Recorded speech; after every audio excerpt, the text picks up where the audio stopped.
창세기 29장 21절에서 35절까지 말씀 제가 봉독하겠습니다. 야곱이 라반에게 이르되 내 기한이 찼으니 내 아내를 내게 주소서. 내가 그에게 들어가겠나이다. 라반이 그곳 사람을 다 모아 잔치하고 저녁에 그의 딸 레아를 야곱에게로 데려가매 야곱이 그에게로 들어가니라. 라반이 또 그의 여종 실바를 그의 딸 레아에게 시녀로 주었더라. 야곱이 아침에 보니 레아라 라반에게 이르되 외삼촌이 어찌하여 내게 이같이 행하셨나이까? 내가 라헬을 위하여 외삼촌을 섬기지 아니하였나이까? 외삼촌이 나를 속이심은 어찌 됨이니이까? 라반이 이르되 언니보다 아우를 먼저 주는 것은 우리 지방에서 하지 아니하는 바이라.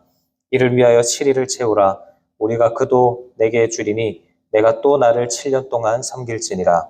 야곱이 그대로 하여 그 7일을 채우매 라반이 딸 라헬도 그에게 아내로 주고 라반이 또 그의 여종 빌하를 그의 딸 라헬에게 주어 시녀가 되게 하매 야곱이 또한 라헬에게로 들어갔고 그가 레아보다 라헬을 더 사랑하여 다시 7년 동안 라반을 섬겼더라. 여호와께서 레아가 사랑받지 못함을 보시고 그의 태를 여셨으나 라헬은 자녀가 없었더라. 레아가 임신하여 아들을 낳고 그 이름을 르우벤이라 하여 이르되 여호와께서 나의 괴로움을 돌보셨으니 이제는 내 남편이 나를 사랑하리로다 하였더라.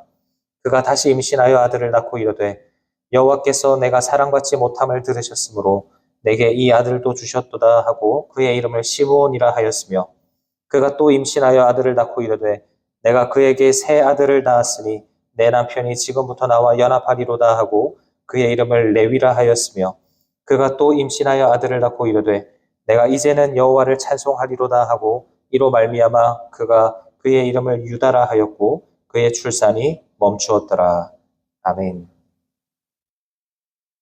하나님의 은혜와 기도 응답이 있는 새벽 되시기를 주님의 이름으로 축원합니다. 이 시간 본문의 말씀을 가지고 상처난 일상에서 피어나는 찬송, 상처난 일상에서 피어나는 찬송이라는 제목으로 함께 하나님 말씀을 상고해 보고자 합니다. 우리는 어제 야곱이 하란이라는 일상에서 라반을 만나는 장면을 살펴보았습니다. 야곱은 첫눈에 반한 라헬을 아내로 얻기 위해서 외삼촌 라반 밑에서 무려 7년 동안 무임금으로 일을 하게 됩니다. 비록 몸은 고되고 또 조건은 부당했지만 라헬을 너무나 사랑했기 때문에 그 7년을 마치 며칠처럼 여기며 기쁨으로 감당했습니다. 이제 마침내 약속한 7년이 다 찼습니다. 약속을 지킨 야곱의 요구에 라반은 동네 사람들을 모아놓고 성대한 결혼잔치를 베풉니다. 그리고 그날 밤 야곱은 그토록 기다렸던 신부와의 첫날 밤을 보내게 되는데 그런데 그 다음날 아침 눈을 떠보니까 그의 곁에 누워있던 여인은 그가 7년 동안 수고하여서 기다렸던 라헬이 아니었습니다. 전혀 예상하지 못했던 언니 레아가 자기 곁에 있었던 겁니다. 오늘 보면 25절은 이 충격적인 순간을 이렇게 묘사합니다. 야곱이 아침에 보니 레아라. 야곱이 느꼈을 분노와 배신감을 한번 상상해 보시기를 바랍니다. 얼마나 황당하고 또 기가 막혔겠습니까? 이 사건으로 인해서 야곱의 가정은 하루아침에 엉망진창이 되어버립니다. 캄캄한 밤을 이용해서 사위를 속인 장인, 분노하는 남편, 또 원치 않는 결혼으로 인해서 사랑받지 못하고 있는 언니, 또 졸지에 언니에게 남편을 빼앗긴 동생까지 이 야곱의 집안은 소위 막장 드라마에서 나올 법한 그런 모습이 되어버렸습니다. 서로에 대한 불신, 그리고 미움, 시기와 집착이 가득한 이 현실 속에서 무슨 거룩함이 나오고 또 이들이 어떻게 하나님의 성전으로 세워져 갈 수 있겠습니까? 그런데 그럼에도 불구하고 하나님은 이 상처와 아픔으로 가득한 야곱과 그의 가정 속에서 너무나 정교하고 위대한 구원의 역사를 이루어가고 계심을 오늘 본문을 통해서 우리는 보게 됩니다. 이 엉망진창인 가정을 통해서 하나님은 하나님의 백성을 어떻게 다듬어 가실까요?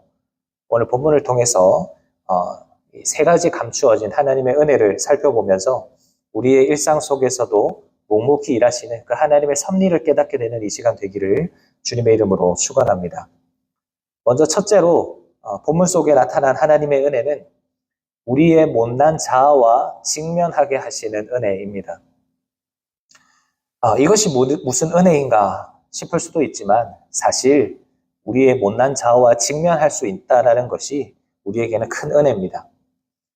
아침이 밝아오고 자신 곁에 누워있던 여인이 라헬이 아니라 레아라는 것을 확인한 야곱은 그 길로 장인 라반에게 달려가서 불같이 화를 냅니다. 25절 하반절을 보시면 외삼촌이 어찌하여 내게 이같이 행하셨나이까? 내가 라헬을 위하여 외삼촌을 섬기지 아니하였나이까? 외삼촌이 나를 속이시면 어찌 됨이니까? 라고 이야기를 하죠. 야곱은 씩씩거리면서 자신의 억울함을 토로합니다. 어떻게 나에게 이럴 수 있냐는 거죠. 어떻게 사람을, 더구나 자신의 조카를 이렇게 철저하게 속일 수 있느냐 하는 겁니다. 평생 자기만 남을 속이며 살아왔던 야곱이 막상 철저하게 속임을 당하고 나니까 견딜 수 없는 분노를 터뜨리고 있습니다. 그렇게 분노하는 야곱을 향해서 라반이 뭐라고 이야기합니까? 라반이 이르되 언니보다 아우를 먼저 주는 것은 우리 지방에서 하지 아니하는 바이라. 여러분, 이 말이 야곱에게 어떻게 들렸을까요? 겉으로 보면 그저 하란 지방의 그 결혼 풍습을 이용해서 야곱을 속인 것을 정당화하는 그 라반의 변명처럼 보입니다. 하지만 야곱에게는 이 말이 조금 다르게 다가왔을 거예요. 언니보다 아우를 먼저 주는 일은 있을 수 없다. 왜냐하면 이 라반의 이 한마디가 야곱의 자신의 과거에 저질렀던 그 죄를 생각나게 하고 있기 때문입니다. 사실 동생 야곱이 형 에서를 제치고 장자의 축복을 받는 것은 그가 리브가의 태중에 있을 때부터 하나님께서 예언하셨던 약속입니다. 큰 자가 어린 자를 섬기리라 라고 하신 그 하나님의 약속이 있었기 때문에 야곱이 영적인 장자가 되는 것은 하나님의 뜻입니다. 그런데 야곱이 저지른 치명적인 실수가 무엇입니까? 하나님의 약속을 믿지 못했고 하나님께서 그 뜻을 이루실 때와 방식을 신뢰하지 못하고 기다리지 못했다라는 겁니다. 나의 조급함과 또 나의 욕심을 채우기 위해서 야곱은 눈먼 아버지를 속이고 형을 속였습니다. 형보다 아우가 먼저 되기 위해서 수단과 방법을 가리지 않았던 사람이 바로 야곱이라는 거예요. 그런데 이제 어떻게 되었습니까? 장인 라반은 언니, 그러니까 형이 아우보다 먼저 되는 것이 순리다라는 명분을 내세우면서 캄캄한 밤을 이용해서 야곱을 철저하게 속입니다.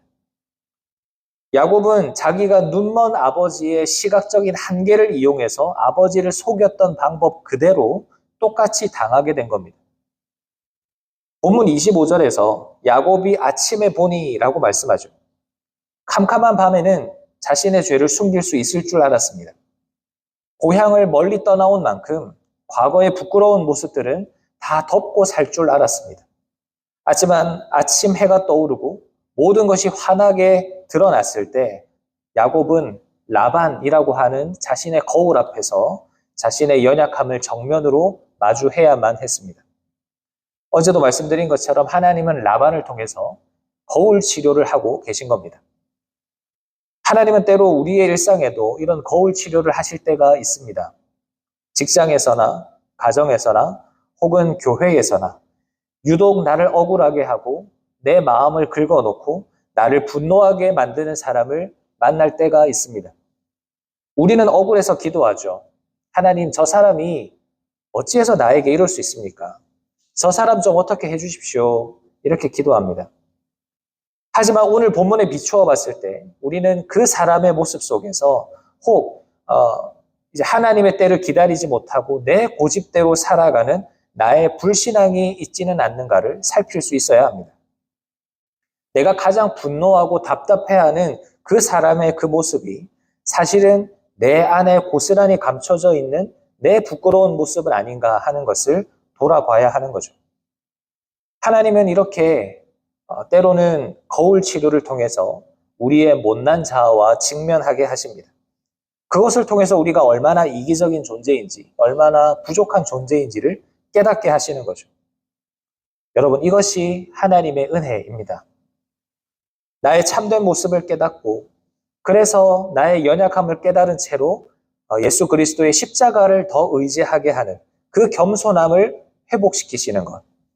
하나님만 더 의지하게 하는 믿음을 주시는 것. 이것이 우리에게 허락하시는 은혜인 것입니다. 그렇기 때문에 사랑하는 성도님 여러분, 오늘 우리의 일상 속에서 나를 억울하게 만들고 내 마음을 찌르게 만드는 그런 불편한 사람들을 마주하게 될 때 그 사람을 향해서 원망의 손가락질을 하기보다 먼저 그 영적인 거울 앞에 정직하게 나를 비추어 보시기를 바랍니다. 비록 나의 부끄러운 모습을 마주하는 것이 고통스러울지라도 그 순간 숨겨져 있는 나의 모습을 발견하게 될 때 우리는 비로소 하나님 앞에 더 낮아질 수 있고 그래서 그 과정을 통해 정금같이 다듬어지게 될 줄로 믿습니다. 나를 하나님의 사람으로 온전히 빚어내시는 그 하나님의 은혜를 누리는 우리 모두가 되시기를 주님의 이름으로 축원합니다. 또한 본문 속에 나타난 하나님의 은혜는 하나님의 오래 참으시는 은혜입니다. 오래 참으시는 은혜. 야곱이 라반을 찾아가서 불같이 화를 내면서 따지고 있을 때 한 여인은 버림받은 것에 대해서 아파하며 울고 있었습니다. 바로 레아입니다. 야곱이 그토록 사랑하는 그 동생의 자리를 자신이 대신 차지하고 있다는 그 죄책감, 그리고 자신을 바라보는 야곱의 시선이 좋지 못하다라는 그 상황, 이 모든 것들은 레아에게 있어서 너무나 절망적이고 최악의 아침이 되게 했을 겁니다. 성경은 이런 레아의 상황을 31절에서 이렇게 표현합니다. 여호와께서 레아가 사랑받지 못함을 보시고, 여기서 사랑받지 못함이라는 표현은 단순히 라헬에 비해서 레아가 덜 사랑받았다 이 정도의 뜻이 아니라 미움을 받았다라는 의미의 아주 강한 단어입니다. 그러니까 레아는 철저하게 야곱으로부터 차별을 당했고 외면을 받았다라는 겁니다. 그런 레아를 하나님이 지켜보고 계셨습니다. 그리고 긍휼을 베푸셔서 그녀의 태를 먼저 열어주셨습니다. 그런데 아들을 낳은 이 레아의 반응을 가만히 살펴보시기를 바랍니다.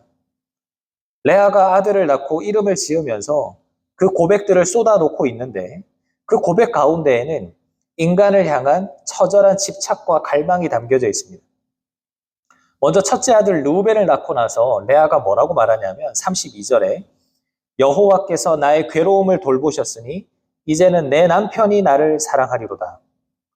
둘째 시므온을 낳고 또 이렇게 말합니다. 33절에 여호와께서 내가 사랑받지 못함을 들으셨으므로 내게 이 아들도 주셨도다.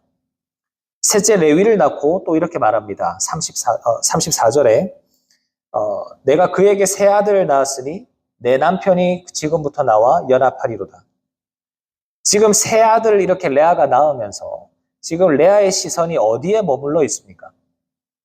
철저하게 이 땅, 곧 자신의 남편인 야곱에게 머물러 있습니다. 하나님께서 자신의 태를 열어주셨다라는 것을 고백은 하지만 사실 레아에게 하나님은 남편의 사랑과 인정을 얻어내기 위한 도구에 불과했던 겁니다.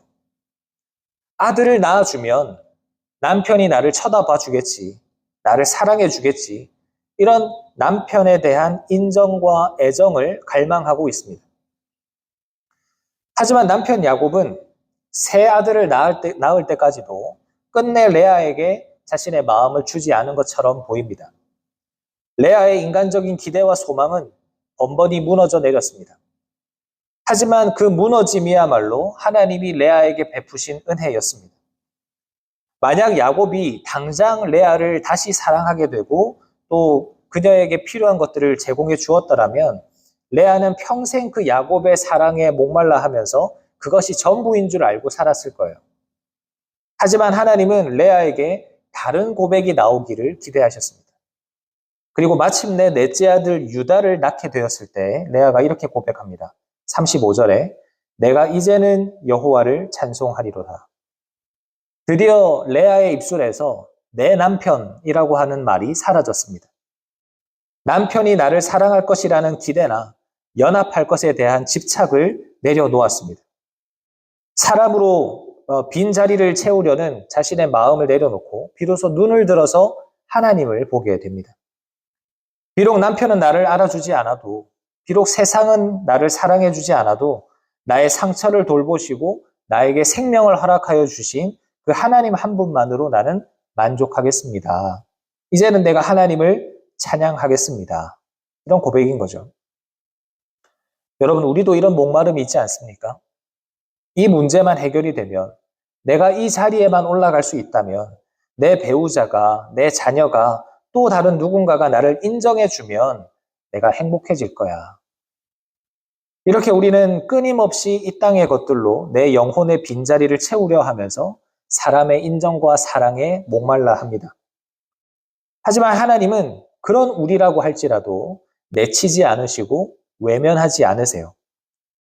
레아가 새 아들을 낳을 때까지 어리석게도 사람에게만 매달렸을 때 하나님이 어떻게 하셨습니까? 책망하지 않으시고 묵묵하게 들어주시고 기다려주셨습니다.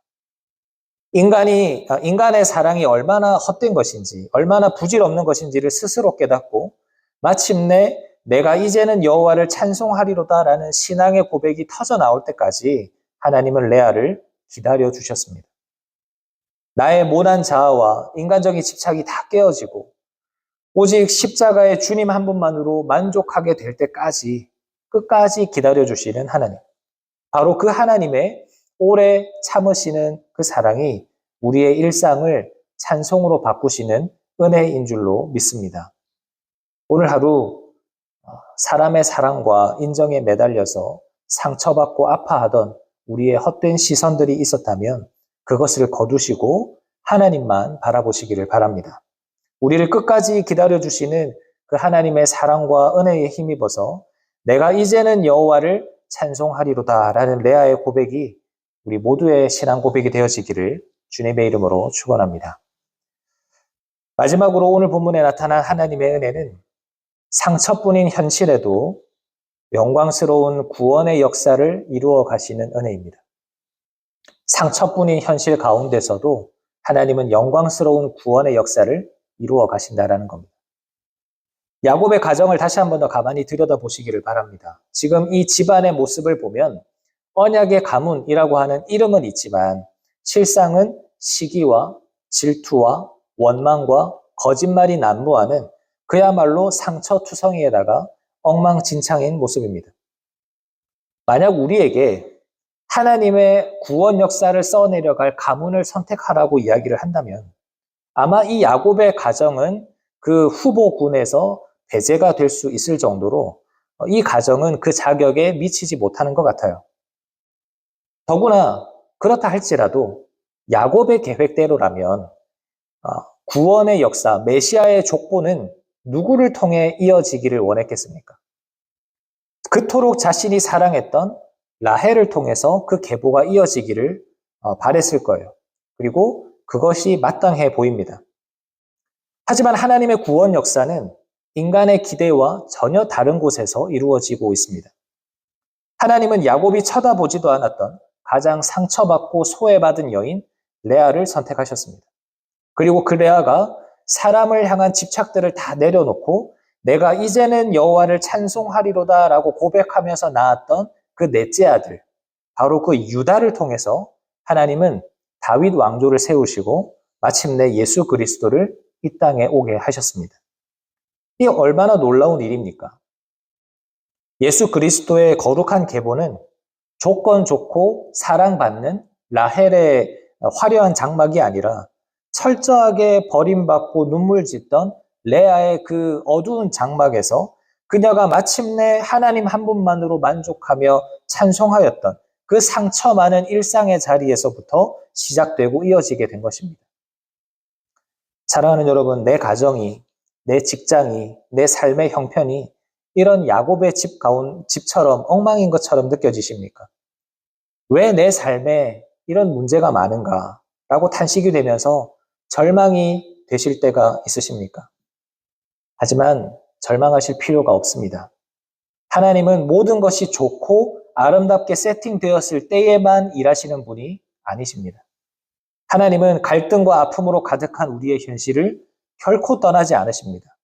오히려 우리가 실패하고 상처 입은 그 삶의 한복판에서 사람을 의지하려는 마음을 내려놓고 오직 주님만을 찬양하며 주님만을 의지하기로 결단할 때 하나님은 그런 우리의 일상을 통해서 구원의 역사를 써내려 가시는 거예요.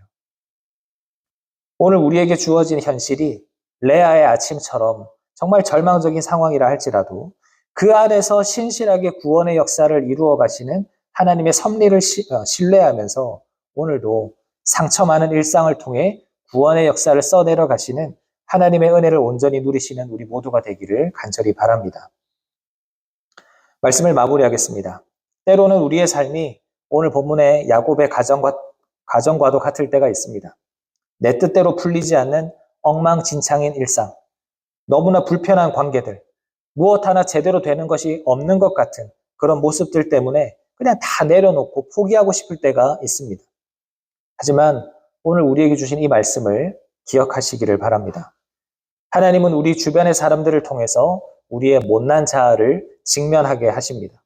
그것이 우리에게는 너무나 큰 은혜입니다. 그렇게 발견되는 우리의 못난 자아와 불신앙의 모습을 다 내려놓고 사람을 향한 기대가 아닌 하나님을 향한 소망을 품을 때까지 하나님은 우리를 끝까지 기다려 주십니다.